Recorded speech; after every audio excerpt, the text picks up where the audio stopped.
Assalamualaikum warahmatullahi wabarakatuh. Kembali lagi bersama saya Febi Rusalawati dengan NIM 7211419061.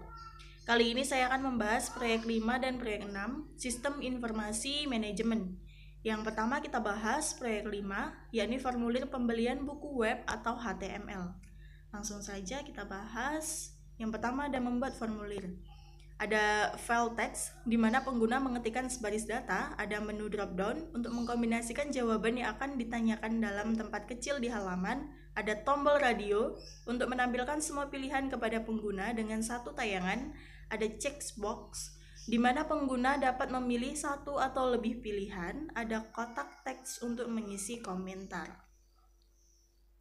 Selanjutnya ada bagian-bagian HTML. Ini 6 bagian HTML yang akan kita buat. Selanjutnya ada tag-tag dalam membuat HTML. Ada tag HTML adalah suatu syarat untuk membuat web dan untuk mendefinisikan root dari suatu dokumen HTML. Yang kedua ada tag head untuk memberikan informasi tentang dokumen tersebut. Ada tag body untuk menentukan bagaimana isi suatu dokumen ditampilkan di web browsernya. Selanjutnya ada tag tr atau jarak, td pembuat kolom, bold untuk menebalkan huruf, italic untuk memiringkan huruf, underline untuk menggarisbawahi, tabel untuk membuat tabel, p untuk membuat paragraf, dan tag input yang mendefinisikan bentuk pemasukan pada form. Ada tag font untuk mendefinisikan jenis font, form mendefinisikan sebuah form, select untuk menampilkan beberapa option untuk menandai masing-masing pilihan. Ada hyperlink untuk membuat link ke halaman selanjutnya. Contoh kotak teks dalam area teks. Kotak teks seperti ini kita buatnya, area teksnya seperti ini kita buatnya. Contoh tombol radio dan checkbox. Ini contohnya. Ini hasilnya. Box purchase form. Ini selanjutnya, langkah menginputnya seperti ini. Ini hasilnya, ada name, email. Langkah membuat menu drop down seperti ini. Kita lihat saja yang digambar ya. Langkah membuat tombol radionya seperti ini.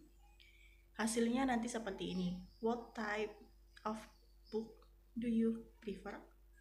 Ada use, ada new. Langkah membuat checkbox seperti ini, seperti digambar. Hasilnya nanti seperti ini. What else would you like? Ada study notes, ada presentation slide. Langkah membuat area teks atau teks area seperti ini caranya. Hasilnya nanti seperti ini.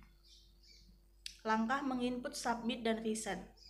Kita fokus ke gambar seperti ini caranya, kurang lebih.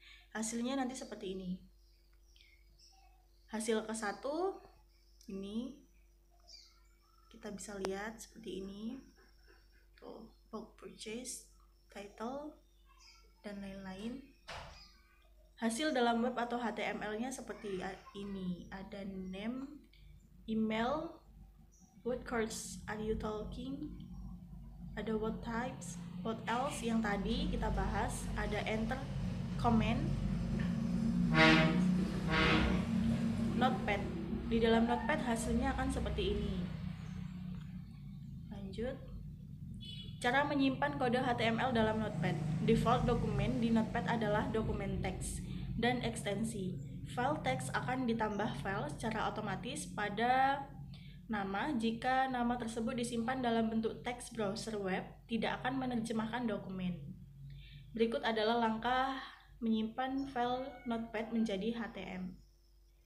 Langkah pertama, kita klik file name seperti di lingkaran merah. Langkah kedua, file name diganti contoh HTML, misalkan apa yang akan kita buat. Ini di lingkaran merah. Hasil browsernya seperti ini. Terima kasih. Baik, selanjutnya yang akan kita bahas adalah proyek 6. Dasar-dasar spreadsheet. Yang pertama, apa itu spreadsheet? Spreadsheet memiliki kelebihan dibandingkan dengan program perhitungan sederhana, yaitu dapat digunakan untuk memberikan kapabilitas sistem informasi yang cukup rumit bagi perusahaan. Oleh karena itu, tampilan lembar kerja sebaiknya berbentuk formulir yang membantu pembuatan keputusan.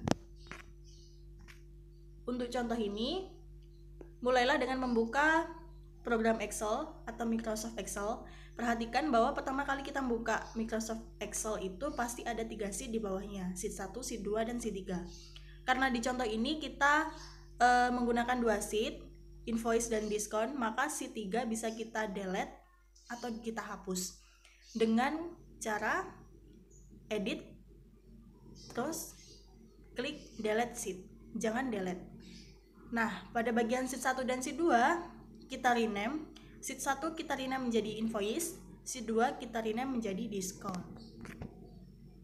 Nah, seperti ini. Nanti ini kita sheet 3-nya kita delete, sheet 1-nya kita ganti invoice, sheet 2-nya kita ganti diskon. Nah, pada contoh ini kita akan membuat sebuah faktur. Faktur ini berisi 4 barang. Ada chair, table, lamp, dan pillow atau kursi, meja, lampu, dan bantal. Masing-masing memiliki harga per unitnya. Dan sejumlah diskon yang ditampilkan dikalikan dengan jumlah unit yang dipesan menghasilkan harga keseluruhan. Harga keseluruhan dijumlahkan untuk menentukan total faktur. Jumlah barang harus dibayarkan pembeli tergantung pada kapan pembeli tersebut membayar faktur. Ini contoh selanjutnya. Nah, lembar data faktur untuk contoh. Yang pertama ada item, ini di bagian invoice atau sheet yang bernama invoice di sheet 1 tadi. Nah, di item itu ada chair, table, lamp, dan pillow. Masing-masing memiliki diskon 10%, 15%, 0%, dan 0%. Unitnya juga beda-beda. Untuk lembar diskon, contoh tadi seperti ini. Di sheet 2. Lembar data diskon. Isi lembar data diskon pada figur P6 yang tadi akan dimasukkan pertama kali. Tujuannya dari lembar data pada contoh ini adalah menentukan jumlah 2 unit harga yang menentukan persentase diskon. P6.4 memformat sel sebagai mata uang. Oh, ini kita mengganti currency. Di sini kita mengganti mata uang dan decimal place-nya kita bisa tentukan. Lembar data faktur. Lembar data invoice jauh lebih rumit. Mulailah dengan membuat lembar kolom cukup besar sehingga dapat menampung nilai dan judul faktur. Kita lebarkan kolomnya. Gunakan mouse untuk memilih kolom A hingga G. Kemudian pilih perintah format, diikuti perintah kolom dan wide. Ketika figur P6.5 muncul, pilihlah kolom dengan lebar 13. Ini. Nah, selanjutnya Anda dapat memasukkan data di mana nilainya tidak akan melebihi ukuran sel. Jadi, tulisannya itu tidak kepotong-potong, tidak membutuhkan perhitungan. Seperti itu, bisa dipraktekkan. Selanjutnya, memformat sel sehingga terletak di tengah-tengah. Ini bisa kita rapikan sesuai dengan tabel yang kita buat. Formula untuk menghitung diskon. Ini formulanya kita ketik di bagian FX atau rumus di bagian atas.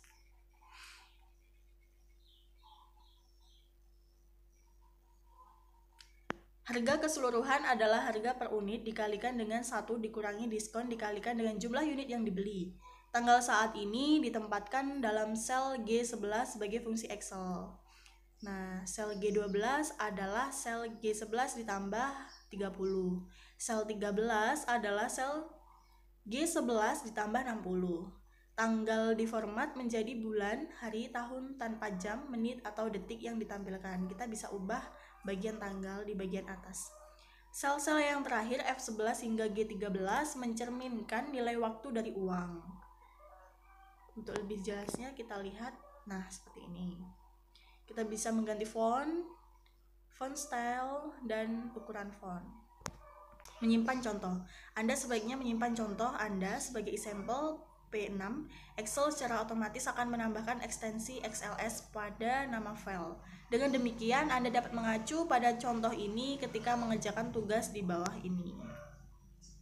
tugas lembar data formulir pesanan. Ini yang 1 galon, 2 galon, ini cuma tugas. Nah, sekian yang dapat saya sampaikan. Lebih dan kurangnya mohon dimaafkan. Saya Akli. Wassalamualaikum warahmatullahi wabarakatuh.